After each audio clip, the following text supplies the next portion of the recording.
Assalamualaikum warahmatullahi wabarakatuh. Teman-teman rekan-rekan mahasiswa ilmu hukum semester 1 yang saya banggakan. Pada kesempatan kali ini, perkenalkan saya Alfian Kontri Azizi akan menyampaikan materi perkuliahan di awal pertemuan tentang pengantar hukum Indonesia. Syukur alhamdulillah kita bisa berjumpa meskipun dalam tidak bisa bertatap muka langsung, tetapi dalam media daring atau dalam jaringan atau online. Teman-teman mahasiswa yang saya yakin pasti punya semangat dalam mempelajari hukum, khususnya dalam mata kuliah ini pengantar hukum Indonesia, karena teman-teman semua masih baru, masih fresh, saya rasa otaknya juga masih, istilahnya kalau kaset itu masih kaset kosong yang bersih, sehingga masih banyak memori yang bisa diisi tentang materi-materi hukum. Mohon perhatikan dengan seksama sehingga nanti setelah menonton video ini teman-teman bisa melakukan diskusi yang kontinu untuk menambah, menggali, dan mempertajam pengetahuan tentang hukum, khususnya tentang bagaimana hukum yang ada di Indonesia. Pengertian PHI atau Pengantar Hukum Indonesia. PHI adalah kepanjangan kata dari Pengantar Hukum Indonesia. Ada 3 kata dalam istilah ini, yakni pengantar, hukum, dan Indonesia. Kata pengantar mempunyai pengertian sebagai mengantarkan kepada tujuan tertentu, atau dapat pula dimaknai sebagai memperkenalkan, yang dalam bahasa Belanda disebut sebagai inleading, atau di dalam bahasa Inggris disebut introduction. Jadi ibarat teman-teman berjumpa dengan sesuatu yang baru, maka pertama kali kalian pasti akan mencari tahu tentang identitas atau asal-usul itu. Sehingga kalian tahu bagaimana berperilaku, bersikap, bertindak laku, atau bagaimana berinteraksi dengan sesuatu yang baru itu. Ibarat mungkin misalnya teman-teman pertama kali masuk di kampus, di universitas, dari student, dari siswa, kemudian masuk di universitas, pasti teman-teman mencari tahu apa sih isinya kampus, ya kan? Ikut orientasi mahasiswa, orientasi kelembagaan, atau teman-teman mencari tahu sendiri, googling, tanya sana sini, mencari tahu informasi apa sih yang ada di dalam kampus itu. Oh, ternyata di kampus ada dosen, ada mahasiswa, ada perpustakaan, ada kantor fakultas, ada kantin, ada unit kegiatan mahasiswa, dan sebagainya. Dari situlah teman-teman bisa mengetahui fungsi dari masing-masing isi kampus tersebut. Sehingga ketika kalian mau mendapatkan informasi atau butuh sesuatu dari isi kampus tersebut, salah satu isi kampus tersebut, maka kalian tahu bagaimana mencarinya atau kemana kalian harus mendapatkan informasi yang kalian butuhkan atau mendapatkan sesuatu yang kalian inginkan, apakah ke dosennya, atau ke rekan-rekan mahasiswa, atau ke unit kegiatannya, atau ke perpustakaan, kantor, fakultas, ke kantin, dan sebagainya. Nah, setelah kalian mengenal itu, maka kalian mengetahui isi kampus tersebut. Begitu juga dalam hal mempelajari pengantar hukum Indonesia ini. Sebelumnya, kata hukum dan Indonesia adalah satu rangkaian kata yang memiliki makna sebagaimana hukum yang berlaku di Indonesia, bukan hukum yang ada di luar sana. Dengan demikian, maka istilah pengantar hukum Indonesia dapat dimaknai sebagai memperkenalkan secara umum atau secara garis besar tentang hukum yang ada di Indonesia. Ya, setidaknya dengan mempelajari pengantar hukum ini, mata kuliah ini penting agar kalian sudah mendapatkan gambaran awal, informasi awal tentang hukum yang berlaku di Indonesia. Apa saja macam-macamnya atau bidang hukumnya, apa saja atau bagaimana sistem yang berlaku atau tatanan hukum yang ada di Indonesia, sehingga nanti kalian lebih mudah untuk mempelajari bidang-bidang hukum secara lebih detail di semester-semester berikutnya atau di spesifikasi keilmuan yang ingin kalian miliki, apakah di bidang hukum perdata, pidana, hukum ekonomi, dan sebagainya yang ada di Fakultas Syariah dan Hukum UIN Wali Songo Semarang khususnya.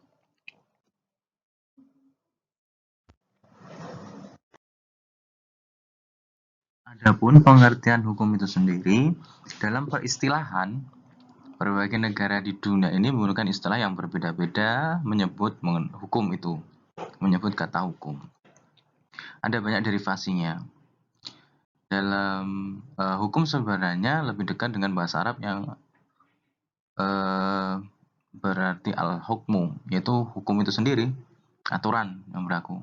Kalau dalam Islam berarti hukum itu adalah aturan yang diturunkan oleh Allah Subhanahu wa taala yang berisi larangan, perintah, kemudian atau sesuatu yang mengakibatkan lahirnya akibat hukum tertentu. Ya, dalam bahasa lain seperti Perancis disebut dengan droit, bahasa Belanda disebut dengan recht, bahasa Inggris disebut dengan law. Ini banyak istilah menyebut kata hukum itu sendiri. Inggris sendiri ada penyebutan hukum lainnya seperti right, yaitu yang bermakna hak atau adil.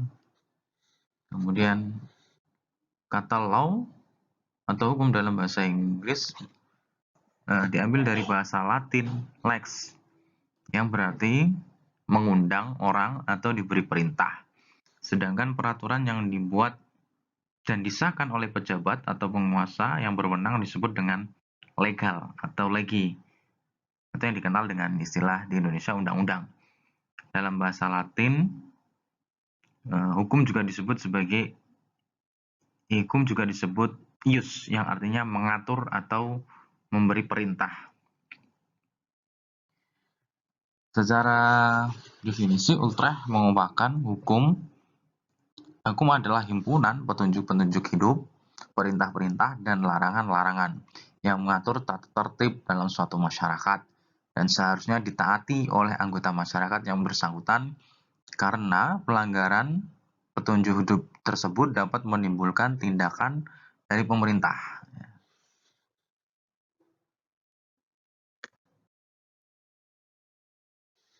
Adapun beberapa unsur yang terkandung dalam hukum, yakni unsur-unsur tersebut biasanya ada melekat dalam hukum tersebut. Yang pertama adalah peraturan mengenai tingkah laku manusia dalam pergaulan masyarakat.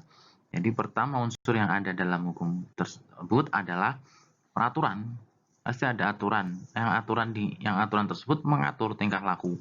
Boleh atau tidak boleh, harus dilakukan atau tidak boleh dilakukan. Nah, pasti setiap aturan atau setiap hukum ada tata tertib berperilaku dalam pergaulan masyarakat. Kemudian yang kedua adalah peraturan itu diadakan oleh badan-badan resmi yang berwajib. Jadi tidak boleh sembarangan atau tidak boleh suatu kelompok, suatu gangster misalnya membuat aturan main sendiri, kemudian itu dianggap berlaku bagi seluruh warga negara. Nggak bisa. Harus ada badan resmi yang berwajib yang disahkan oleh negara. Misalnya misalnya lembaga MPR, lembaga DPR, itu adalah lembaga resmi yang membuat suatu peraturan perundang-undangan. Kemudian atau Mahkamah Agung yang di dalamnya ada peradilan-peradilan khusus, kemudian ada hakim-hakim yang membuat putusan-putusan terhadap pihak-pihak yang bersengketa. Nah, ini juga menjadi suatu hukum jurisprudensi. Dan jika terjadi kekosongan hukum, maka hakim bisa atau belum diatur dalam Undang-Undang Dasar 1900, belum diatur dalam undang-undang, maka hakim bisa menggali norma kaidah-kaidah hukum yang berlaku di masyarakat sehingga lahirlah putusan-putusan itu juga berkekuatan hukum. Kemudian yang selanjutnya, Hukum itu memiliki unsur bersifat memaksa. Ada daya paksa. Jika seseorang itu tinggal di suatu daerah, tinggal di suatu negara, maka ada aturan yang sifatnya memaksa. Mau tidak mau dia harus melakukan aturan tersebut. Kemudian yang keempat, terhadap pelanggaran peraturan tersebut dikenakan sanksi yang tegas. Pasti ada sanksi dalam hukum itu. Orang yang melanggar dijatuhi hukuman pidana, misalnya dijatuhkan hukuman kurungan, dijatuhi hukuman denda, atau apa misalnya, atau mungkin kalau sekarang lagi musim corona dia jatuhi hukuman yang sifatnya sanksi sosial, nyapu, atau menghafalkan Pancasila, menyanyikan Indonesia Raya dan sebagainya. Pasti ada sanksi yang tegas agar seseorang itu takut.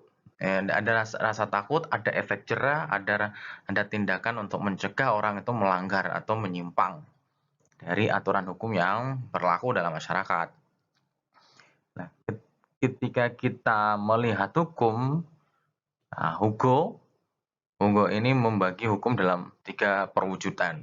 Atau kita bisa mendekati hukum itu dalam 3 pendekatan. Misalnya dalam melihat hukum sebagai suatu kaidah hukum yang sifatnya normatif sebagai pelajaran dogmatik. Dogma ini berarti aturan-aturan yang sifatnya kaku, rigid, kemudian dia itu diyakini kebenarannya. Jika melanggar maka akan akan berdosa atau akan jatuhi hukuman. Ini hukum dilihat sebagai sebuah kaidah. Bisa kaidah norma-norma yang terjadi di sekitar kita setiap harinya.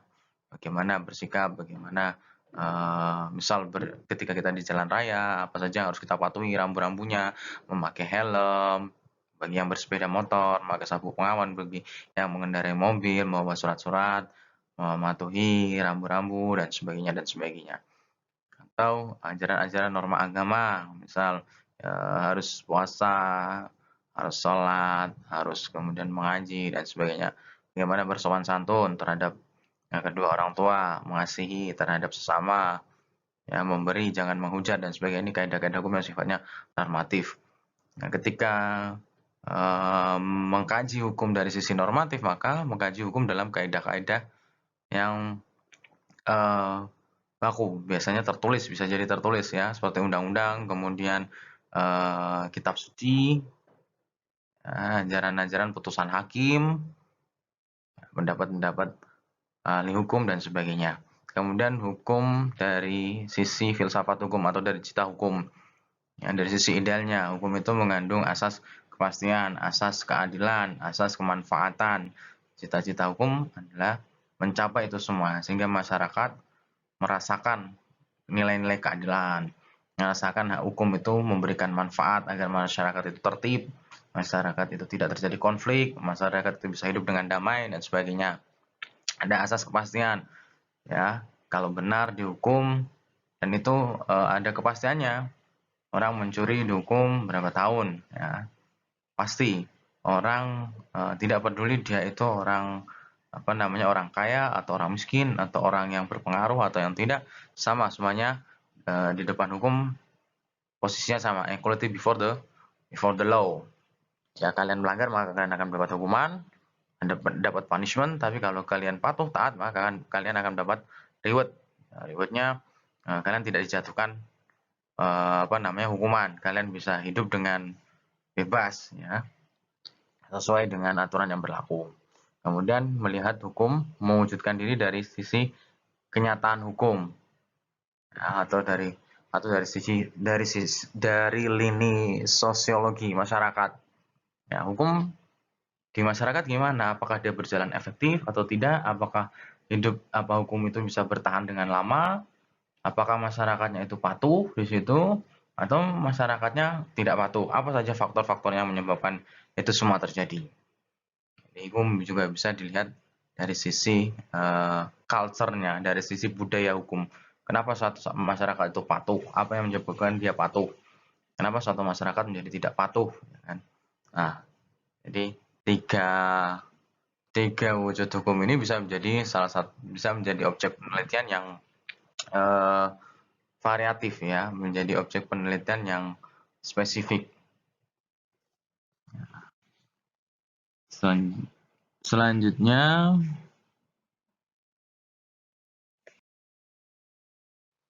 jadi mungkin ada kemiripan mata kuliah antara mata kuliah pengantar hukum Indonesia dan pengantar ilmu hukum.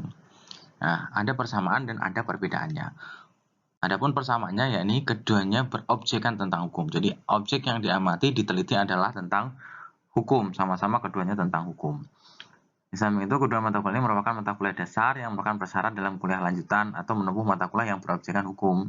Jadi mahasiswa kalau pada awal mahasiswa hukum pada awal perkuliahan, maka dia akan diberikan kedua mata kuliah ini, yaitu pengantar hukum Indonesia dan pengantar ilmu hukum. Sama-sama dihantarkan, sama-sama dikenalkan tentang hukum. Ya. Karena mata kuliah PHI dan PH merupakan mata kuliah wajib pada program studi yang berobjekkan hukum. Sedangkan perbedaannya yang mendasar dari kedua mata kuliah ini adalah sebagai berikut. Yang pertama, pengantar hukum Indonesia atau dalam bahasa Belanda disebut in leading to head positive Recht van Indonesia. Maaf kalau bahasa Belandanya tidak lancar karena saya asli pribumi, ya. Atau dalam bahasa Inggris disebut sebagai Introduction Indonesian of Law atau Introduction Indonesian Positive Law.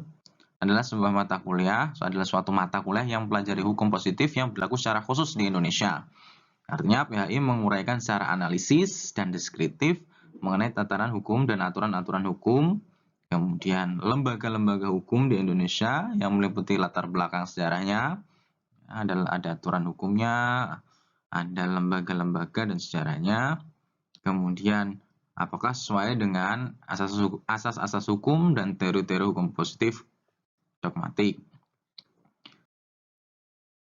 Perbedaan kedua, PIH pengantar ilmu hukum merupakan mata kuliah pengantar guna memperkenalkan dasar-dasar ajaran hukum. Maksud dasar-dasar ajaran hukum ini meliputi pengertian konsep-konsep dasar, teori-teori tentang pembentukannya, falsafahnya, dan lain sebagainya yang dibahas secara umum. Kesimpulannya, PIH membahas atau mempelajari dasar-dasar dari ilmu hukum secara umum. PIH mempelajari secara umum atau yang berlaku secara universal, misalnya mengenai pengertian, konsep, teori, sejarah terbentuknya hukum, lembaga-lembaga hukum dari sudut pandang falsafah kemasyarakatan. Sedangkan PHI pengantar hukum Indonesia mempelajari konsep-konsep pengertian dasar dan secara hukum serta teori hukum positif yang ada di Indonesia. Jadi PIH pengantar ilmu hukum lebih luas cakupannya daripada pengantar hukum Indonesia.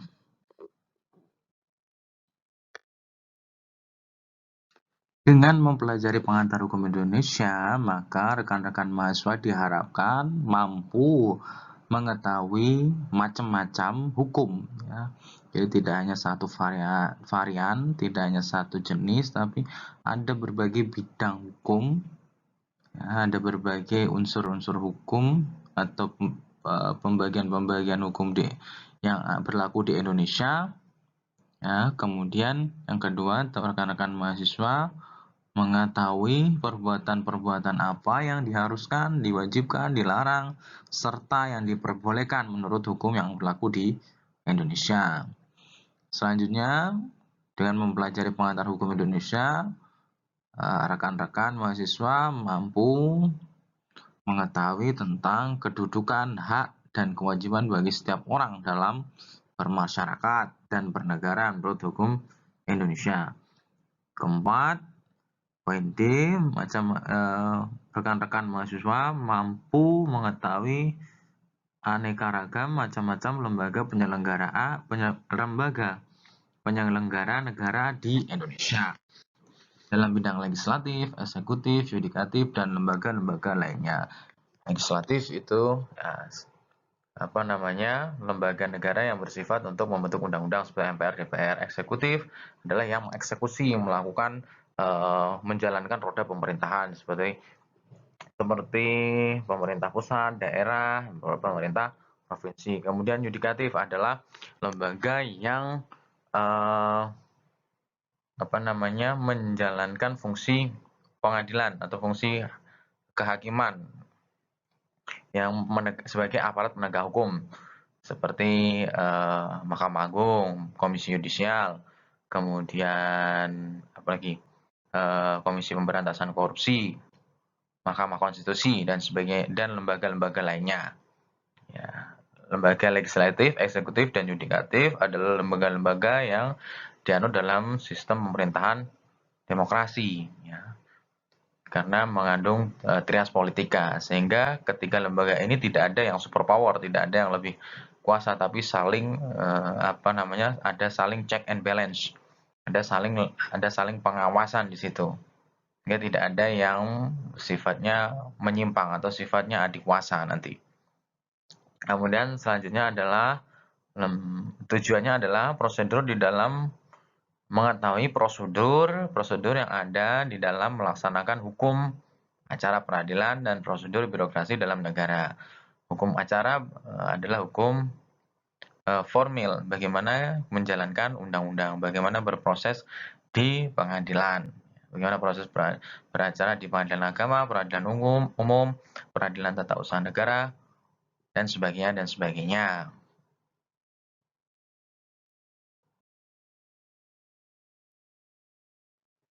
Sejarah hukum di Indonesia.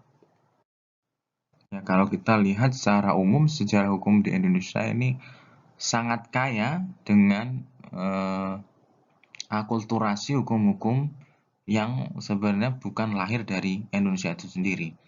Sebagai contoh, pada masa kolonial ada hukum Eropa, kan? Kemudian ada hukum Islam yang itu berasal dari tanah Arab. Kemudian ada hukum-hukum agama, misal hukum dari Hindu, Buddha yang dari tanah Hindustan, India, dan sebagainya. Ya, kemudian itu diakulturasi, diserap. Jadi sistem yang ada di Indonesia itu adalah sistem hukum campuran, karena ada hukum Eropa kolonial seperti warisan Belanda sampai sekarang masih dipakai. KUH Perdata kita masih menggunakan warisan Belanda. KUH pidana kemarin sempat ramai itu, kita sudah pemerintah kita melakukan upaya untuk bagaimana memperbaharui hukum pidana karena dianggap sudah tidak relevan, itu orang Belandanya sendiri sudah tidak memakai, kan gitu. Kemudian ada hukum adat. Nah, ada hukum Eropa, ada hukum Islam atau hukum agama, kemudian hukum adat yang masih diakui juga di wilayah-wilayah yang ada di Indonesia. Sehingga kalau kita bicara tentang Indonesia, pastinya sangat kaya dengan hukum. Nah, itulah mengapa Indonesia harus bisa mensiasati perbedaan-perbedaan itu. Salah satunya adalah dengan membentuk satu aturan yang sifatnya universal atau sifatnya seragam, uniform, sehingga tidak terjadi konflik atau tidak terjadi kesalahpahaman. Bagaimana sih menyelesaikan sengketa antara satu pihak dengan pihak yang lain? Kalau salah satu orang menggunakan referensi dari hukum adat, yang satu menggunakan hukum kolonial, kan nggak nyambung. Nah, sehingga itulah perlunya hukum yang diadministrasikan atau hukum yang dipositifkan, hukum yang berlaku pada saat sekarang ini yang secara sah dilegalkan oleh lembaga-lembaga, diakui lembaga-lembaga tersebut oleh negara. Dia punya lembaga-lembaga tersebut memiliki kedaulatan yang sah untuk melegalkan satu hukum, satu aturan yang berlaku di negara. Fasenya, kalau kita lihat di Indonesia dulu sebelum pra-kolonial, itu sebelum masa penjajahan, masih dikenal sebagai Nusantara, banyak hukum yang sangat coraknya itu sifatnya kewilayahan sesuai dengan keputusan raja. Dulu kita memiliki banyak kerajaan-kerajaan yang ada, kemudian hancur, berganti lagi, ya kan? Ada kerajaan Sriwijaya, Mataram, Majapahit, Kutai, dan sebagainya. Nah, pada zaman ini hukumnya pasti didominasi dengan apa ajaran religius yang dipakai. Misal Hindu Buddha, maka dia mempercayai tentang dewa-dewi. Hukum Islam, dia meyakini adanya ajaran ketauhidan, sehingga ketika seorang qadhi atau hakim itu memutuskan, ya berdasarkan Al-Quran, hadis atau fikih. Ya. Nah, itu beralih setelah masuknya zaman kolonial Belanda. Nah, ini ada beberapa hukum yang mungkin masih dipakai. Nah, kecuali mungkin dua yang bawah ini masih dipakai di Indonesia hingga sangat sekarang ini, karena memang belum ada pembaruan hukum semenjak aturan-aturan ini berlaku di Indonesia ketika Belanda hadir. Semisal seperti Reglement of the Rechterlijke Organisatie, RO, peraturan tentang organisasi pengadilan. Lalu zaman Belanda sudah diatur pengadilan tingkat daerah dan pengadilan tinggi yang ada di provinsi, bahkan pengadilan pusat itu sudah ada dalam masa zaman kolonial Belanda. Makanya kita tuh coraknya di Indonesia sangat kental dengan sistem Eropa kontinental, sistem peradilan Eropa kontinental, yang dimana kita harus hakim adalah corong dari undang-undang, tidak boleh ada aturan yang sifatnya melenceng dari undang-undang. Kalau belum ada undang-undang maka tidak bisa dijatuhkan hukuman. Ini salah satu ciri. Meskipun di Indonesia tadi ada mix ya, di Indonesia itu mix, diakui hukum Islam, hukum Eropa, dan juga hukum adat. Jadi kalau kita belajar hukum di Indonesia juga coraknya kental sekali dengan Eropa kontinental, warisan Belanda, tapi satu sisi juga ada corak yang menyokong atau mendukung adanya pembaruan hukum dari sisi jurisprudensi atau penggalian hukum dari hakim itu sendiri. Tidak. Ketika terjadi kekosongan hukum dalam undang-undang, apa yang akan dilakukan hakim? Maka hakim boleh melakukan penggalian-penggalian hukum dari norma-norma, adat, kebiasaan, sumber-sumber agama yang pantas atau yang berlaku yang hidup dalam satu masyarakat tersebut. Selanjutnya, warisan Belanda ada Algemeen Bepaling van Wetgeving atau ketentuan umum tentang perundang-undangan. Ada Burgerlijk Wetboek. Nah, teman-teman kalau ambil hukum perdata ini pasti tahu nih. Ini Wetboek van Koophandel WVK atau hukum perdata dan hukum dagang. Kemudian Reglement of the Burgerlijk Rechtsvordering RV atau peraturan tentang acara perdata. Nah, acara perdata masih merujuk di warisan kolonial Belanda, meskipun hukum acara peradilan agama, ya peradilan agama juga masih beberapa atau mungkin mayoritas besar merujuk pada acara perdata warisan kolonial Belanda. Kemudian Wetboek van Strafrecht WVS atau KUHP diundangkan pada tanggal 1 Januari tahun 1919 berdasarkan Sarbat 1919 sampai 732, berlaku untuk semua golongan penduduk di Hindia Belanda berdasarkan asas konkordinasi. Jadi ketika dia di Belanda sana, orang-orang Belanda itu berlaku hukum Belanda, maka di sini pun di Indonesia dia mematuhi hukum yang ada di Belanda, KUHP. Kemudian ada HIR, ini juga berlaku sampai sekarang masih ada beberapa aturan HIR yang diberlakukan di acara perdata dan pidana untuk Jawa dan Madura. Dulunya di Jawa dan Madura, tapi sekarang masih dipakai. Kemudian ada Rechtleven Buiten Western untuk daerah luar Jawa dan Madura diatur dalam 14, 927 dan 227. Ini beberapa aturan zaman kolonial Belanda.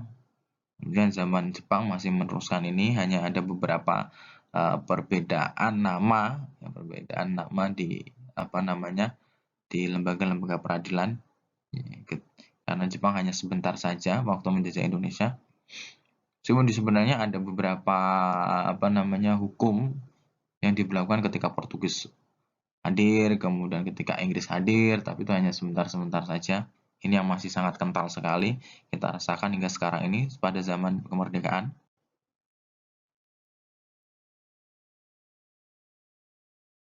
Dulu zaman Belanda dibagi golongan itu menjadi 3. Ada golongan Eropa, berdasarkan pasal 163 ayat 2 IS. Orang Eropa itu siapa saja, orang Belanda atau orang yang berasal dari Eropa bukan Belanda, semisal Inggris, Prancis, Portugis dan sebagainya itu masuk dalam golongan Eropa. Kemudian semua orang Jepang, semua orang yang berasal dari tempat lain yang tidak termasuk apa yang disebut dalam pasal 1 dan dalam nomor 1 dan nomor 2 yang di negaranya mempunyai hukum keluarga yang aslinya sama dengan hukum Belanda. Ya.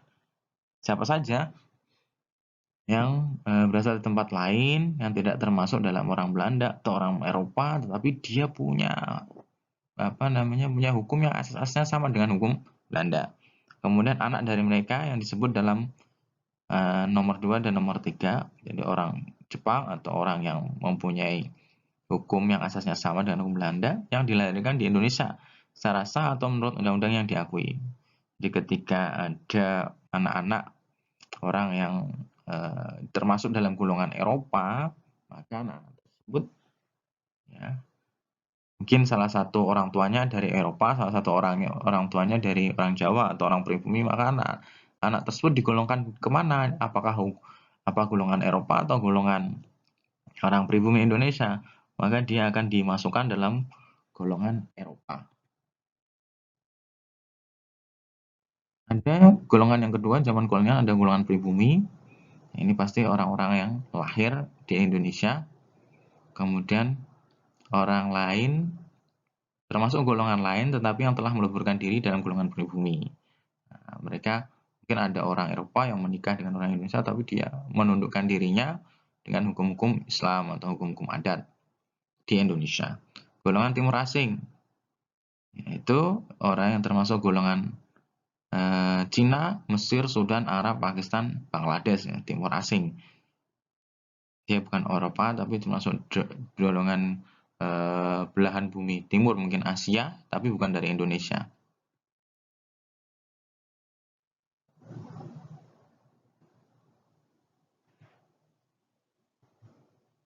Pembagian golongan tersebut untuk memberikan ketentuan bagi golongan-golongan yang ada di Indonesia sehingga dia akan tunduk terhadap sistem hukum yang mana, apakah hukum Eropa atau hukum agama atau hukum adat dan sebagainya. Nah, ini menurut pasal 131 golongan Eropa, dia ada hukum perdata dan hukum dagang yang berlaku adalah menggunakan BW dan WVK atau undang-undang lain, misalnya oktroi, undang-undang hak cipta dalam industri dan perdagangan, atau undang-undang author, undang-undang yang mengatur hak cipta dalam bidang kesusastraan, juga hukum pidana material dan hukum acara pidana dan perdata Eropa.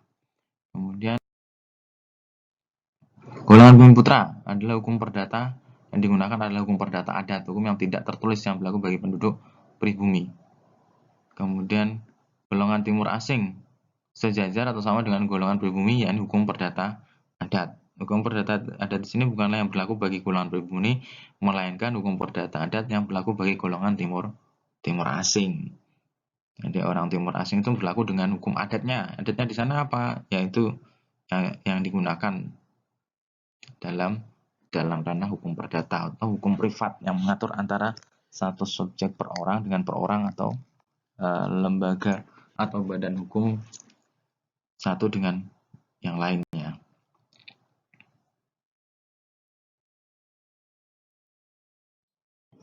Pasca kemerdekaan, dengan diproklamasikannya kemerdekaan Republik Indonesia pada tanggal 17 Agustus 45 berarti negara Indonesia berdaulat.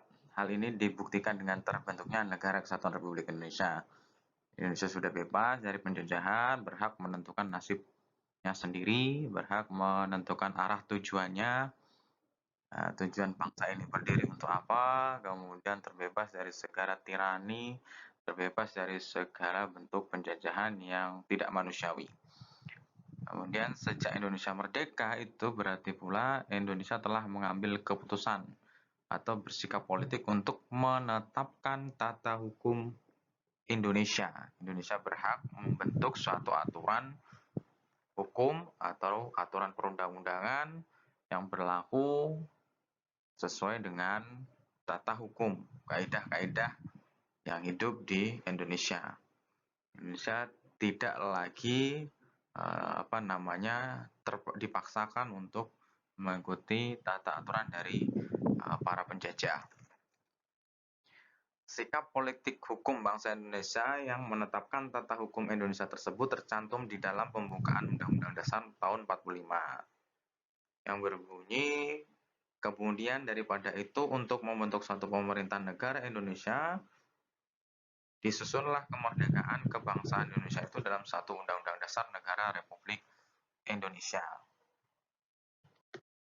Adapun fungsi dari adanya Undang-Undang Dasar tahun 1945 adalah untuk pertama mengatur bagaimana kekuasaan negara disusun, dibagi, dan dilaksanakan.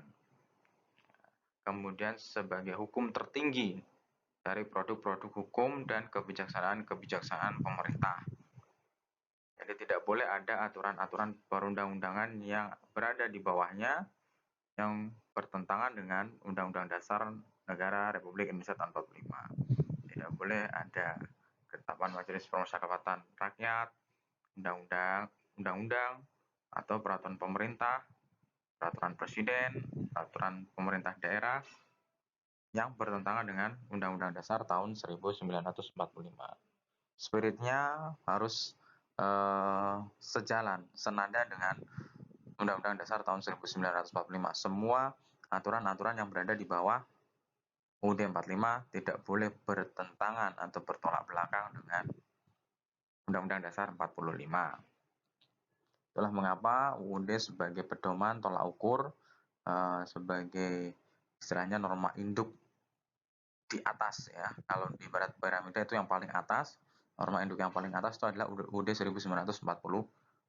Baru diikuti dengan peraturan-peraturan yang lain yang ada di bawahnya. Fungsi selanjutnya, fungsi UUD 45 adalah untuk menemukan dengan jelas apa yang menjadi hak dan kewajiban negara, apa yang menjadi hak dan kewajiban aparat negara dan warga negaranya. Dan UUD 45 juga berfungsi sebagai alat pengawasan kontrol berlakunya semua peraturan-peraturan dalam suatu negara. Setelah merdeka, tidak serta-merta aturan-aturan yang sudah berlaku, lembaga-lembaga negara yang sudah berlaku pada zaman kolonial dihapuskan begitu saja. Fungsinya untuk apa? Mereka tetap ada, atau aturan-aturan itu, lembaga-lembaga itu tetap ada untuk mengisi kekosongan hukum. Karena untuk membuat suatu aturan-aturan hukum-hukum di Indonesia tidak bisa dalam waktu yang instan, tidak semudah membalikkan telapak tangan, tapi perlu proses step by step. Sehingga dalam pasal 2 aturan peralihan Undang-Undang Dasar tahun 1945 dinyatakan bahwa segala badan negara dan peraturan yang ada masih berlaku selama belum diadakan yang baru menurut Undang-Undang Dasar ini. Atau terdapat pada UUD 45 setelah diamandemen tercantum dalam pasal 1 dan pasal 2 aturan peralihan. Pasal 1 aturan peralihan UUD 45 menyatakan segala peraturan perundang-undangan yang masih tetap berlaku selama belum diadakan yang baru menurut Undang-Undang Dasar ini. Selanjutnya oleh pasal 2 dinyatakan semua lembaga negara yang ada masih tetap berfungsi sepanjang untuk melaksanakan ketentuan Undang-Undang Dasar dan belum diadakan yang baru menurut Undang-Undang Dasar ini.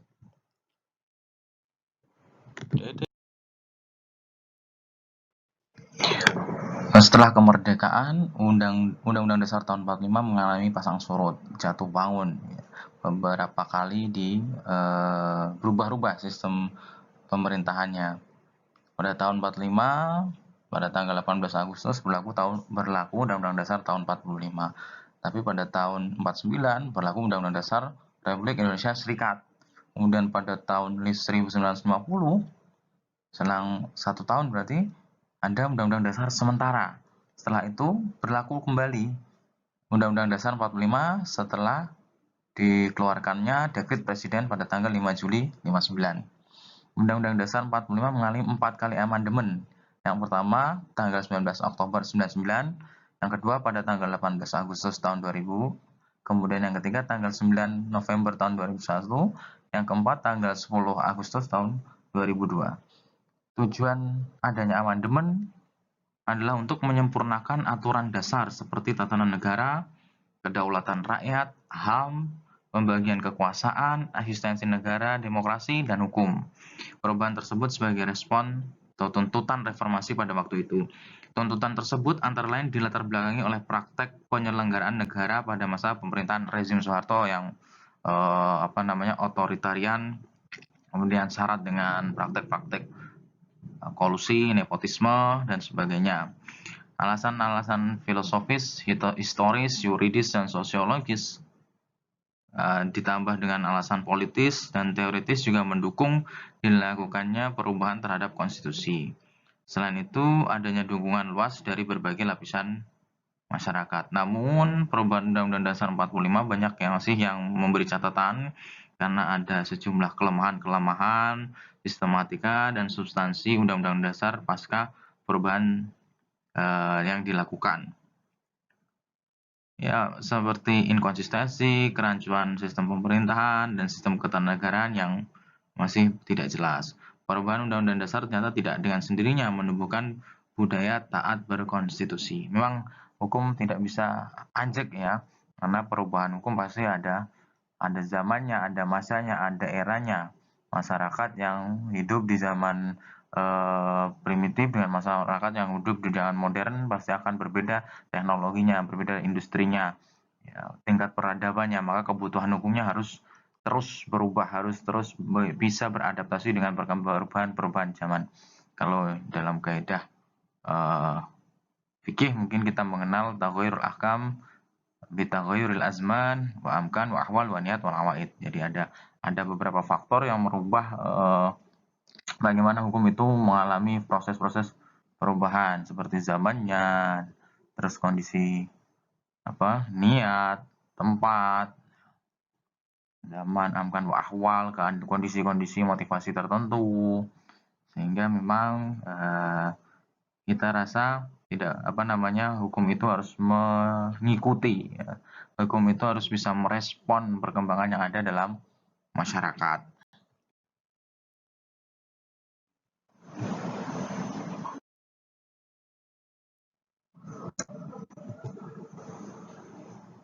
Selanjutnya adalah klasifikasi hukum atau pembagian hukum.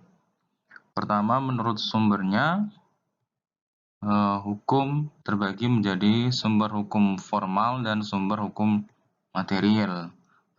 Sumber hukum formal yaitu hukum undang-undang, kebiasaan, traktat atau perjanjian, kemudian hukum jurisprudensi atau putusan hakim, kemudian doktrin hukum atau pendapat, ajaran-ajaran dari ahli hukum. Kemudian sumber hukum material terdiri dari aspek filosofis, sosiologis, dan historis. Aspek filosofis biasanya jadi dari sisi tujuan aksiologis, dari sisi kehendak cita-cita hukum yang ingin dicapai. Sosiologis berarti dari sisi perkembangan masyarakat itu sendiri. Kemudian dari sisi historis berarti dari sisi perkembangan sejarah.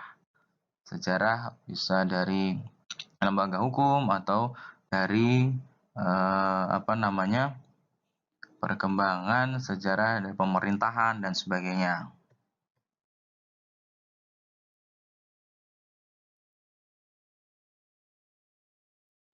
Adapun pembagian hukum berdasarkan bentuknya, yang pertama ada hukum tertulis. Hukum tertulis adalah hukum yang telah dicantumkan dalam berbagai peraturan perundang-undangan secara tertulis, ya, sudah dibukukan, sudah dicatatkan, ya, tidak hanya sebatas katanya-katanya, tidak hanya sebatas kebiasaan yang berlaku dalam masyarakat, tapi sudah diundang-undangkan seperti UUD, Keputusan Presiden, KUHP, dan lain-lain. Sumber hukum bentuknya tertulis ini ada yang sudah dikodifikasikan seperti hukum pidana, Kitab Undang-Undang Hukum Pidana, Hukum Perdata, Kitab Undang-Undang Hukum Perdata, BW, Hukum Dagang Hukum Dagang dalam Kitab Undang-Undang Hukum Dagang seperti WVK. Kemudian ada hukum tertulis yang tidak dikodifikasikan, misalnya Undang-Undang merek, hak cipta, hak paten, kepailitan, arbitrase, perseroan terbatas, yayasan, korporasi, notaris, dan sebagainya. Kodifikasi adalah, kalau belum tahu, kodifikasi itu adalah pembukuan hukum sejenis secara lengkap, sistematis menjadi satu dalam satu kitab undang-undang. Ya, seperti kitab undang-undang hukum pidana, kitab undang-undang hukum perdata, kitab undang-undang hukum dagang. Jadi semuanya dikodifikasikan dalam satu buku, satu kitab. Kompilasi hukum Islam itu sudah dikodifikasikan. Kemudian berdasarkan bentuknya ada hukum tidak tertulis. Hukum tidak tertulis adalah hukum yang berlaku serta diyakini oleh masyarakat dan dipatuhi, akan tetapi tidak dibentuk menurut prosedur yang formal, melainkan lahir dalam dan tumbuh di kalangan masyarakat tersebut. Contohnya hukum adat, hukum agama, dan lain-lain.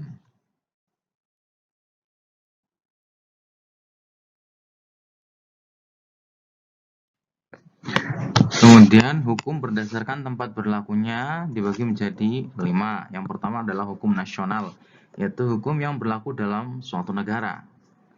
Hukum internasional, yaitu hukum yang mengatur hubungan hukum antar negara dan atau antar organisasi lembaga internasional. Selanjutnya hukum asing, yaitu hukum yang berlaku di negara lain atau di negara asing. Ada juga hukum gereja, kanonik, yaitu hukum yang ditetapkan oleh Gereja Katolik Roma yang berlaku untuk anggotanya. Ada juga hukum Islam, yaitu hukum yang berlaku untuk orang-orang yang beragama Islam.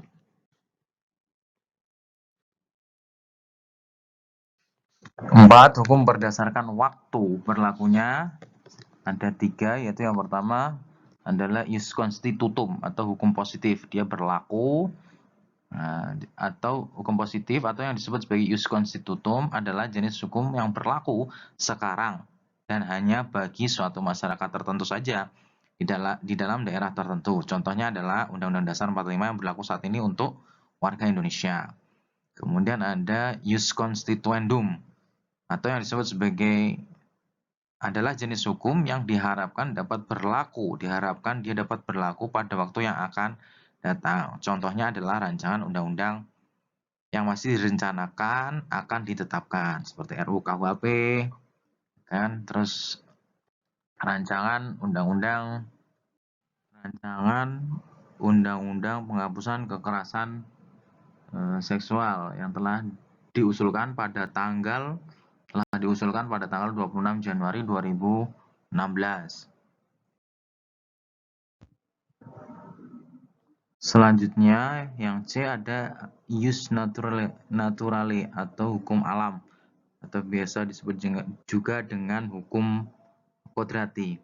Hukum alam atau hukum yang disebut sebagai ius naturale atau antar waktu adalah jenis hukum yang berlaku kapan saja dan di mana saja dari dulu sampai sekarang. Hukum ini tidak mengenal batas waktu, melainkan berlaku untuk selama-lamanya terhadap siapapun juga di seluruh tempat. Contohnya adalah hukum keadilan, yang salah harus dihukum. Jadi ius naturale ini berisi prinsip universal yang tidak lekang oleh waktu atau zaman, tidak terbatas oleh satu tempat atau tidak terbatas dengan satu waktu. Hukum harus ditegakkan meskipun langit akan runtuh misalnya. Itu.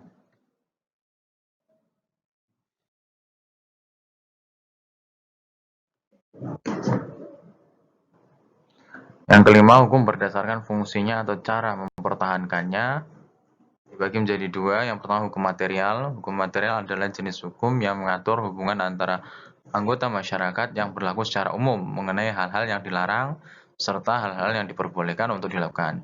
Contohnya adalah hukum pidana, hukum perdata, hukum dagang, dan sebagainya. Jadi hukum-hukum yang materi, yang sifatnya materi atau substansi, seperti pidana, perdata agama, tata usaha negara, dan sebagainya. Kemudian ada juga hukum formal. Hukum formal adalah jenis hukum yang mengatur tentang bagaimana cara mempertahankan dan melaksanakan hukum material tadi yang di atas. Contohnya adalah hukum acara pidana, KUHP, hukum acara perdata, dan sebagainya. Bagaimana mengatur tentang proses beracara di suatu pengadilan. Yang keenam, hukum berdasarkan sifatnya dibagi menjadi dua, yaitu yang pertama hukum yang memaksa. Yang dimaksud hukum yang memaksa adalah jenis hukum yang dalam keadaan bagaimanapun harus dan mempunyai paksaan yang mutlak. Mutlak ya sifatnya. Setiap hukum mempunyai daya paksa. Karena kalau hukum tidak mempunyai daya paksa, maka dia ibarat macan ompong yang tidak punya tidak bisa menggigit, tidak bisa menakut-nakuti, maka tidak berimbas pada efek apapun. Hukum harus bersifat maksa, tetapi ada yang pemaksaan itu bersifat mutlak. Mutlak contohnya adalah hukuman bagi perkara pidana, maka sanksinya secara paksa wajib untuk dilaksanakan. Ada juga hukum yang pelengkap atau hukum yang bersifat mengatur, hukumnya sifatnya fakultatif, yaitu peraturan atau norma hukum yang bisa dikesampingkan oleh para pihak, misalnya bentuk perjanjian boleh tertulis dan boleh tidak tertulis, boleh dibuatkan di depan notaris atau boleh di bawah tangan.